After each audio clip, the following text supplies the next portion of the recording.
Did you know that the average household lost 40% of their net worth during the 2008 financial crisis? That's over $70,000 per family vanishing almost overnight. But what if I told you the economic downturn we're facing today operates under fundamentally different rules? Today we're examining why this recession breaks all the traditional patterns. When we talk about recessions, most people picture the same scenario: mass layoffs, plummeting home values, and retirement accounts cut in half. But the economic landscape has transformed dramatically since previous downturns. Today we'll explore how technological innovation, shifting monetary policies, and unprecedented global supply chain restructuring are creating a recession unlike anything we've seen before. The fear that grips markets during economic contractions is familiar. Businesses cut spending, consumers reduce purchases, and a negative feedback loop accelerates. Traditional recession indicators like inverted yield curves, manufacturing slowdowns, and declining consumer confidence are all flashing warning signs. But here's what makes this situation uniquely challenging. We're facing this downturn with record levels of government debt, historically low interest rates with limited room for further cuts, and a workforce already transformed by remote work and automation.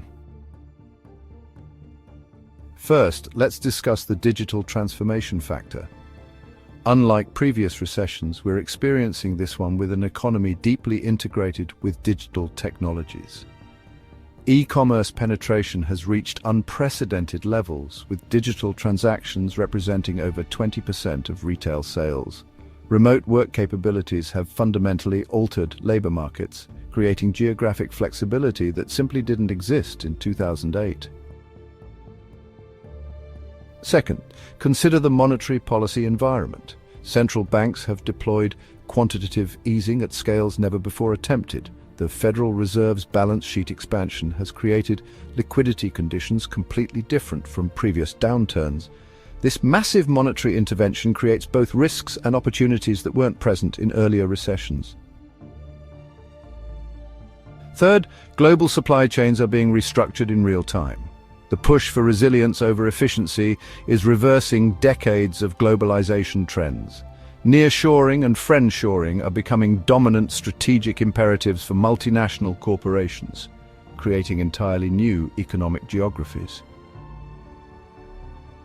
Fourth, demographic shifts are playing an unprecedented role.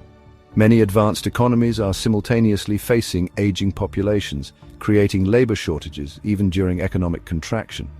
This demographic pressure valve may prevent unemployment from reaching the devastating levels seen in previous downturns. Finally, climate adaptation investments are creating an entirely new economic sector that's largely counter-cyclical. Green infrastructure spending and renewable energy transitions are providing economic cushions that simply didn't exist in previous recessions. Here's the crucial insight. While traditional sectors will certainly face contraction, this recession's unique characteristics create parallel growth opportunities that could offset many negative impacts. The digitalization of the economy means certain sectors may actually expand during this downturn. Remote work technologies, automation solutions, and digital entertainment are positioned for counter-cyclical growth. Moreover, the localization of supply chains creates domestic manufacturing opportunities that have been absent for decades. This recession may paradoxically accelerate reshoring trends, creating jobs in unexpected sectors even as traditional ones contract.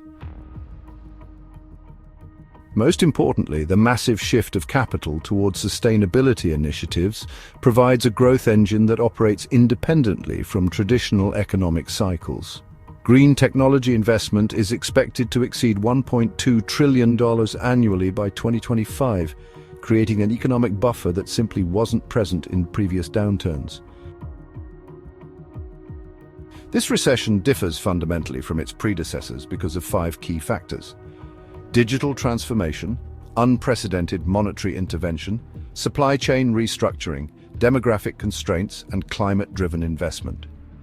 While certain economic sectors will follow traditional contraction patterns, others are positioned for expansion even during broader economic difficulty.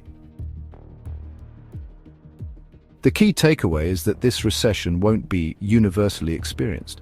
Your positioning relative to these transformative forces will determine whether you face extraordinary hardship or unexpected opportunity.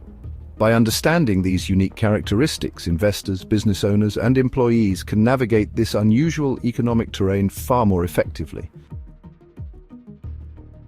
If you found this analysis valuable, please share your thoughts in the comments below. How are you seeing these unique recession factors play out in your industry or region? Remember to subscribe for weekly economic insights that go beyond the headlines and help you navigate these challenging but potentially rewarding economic waters.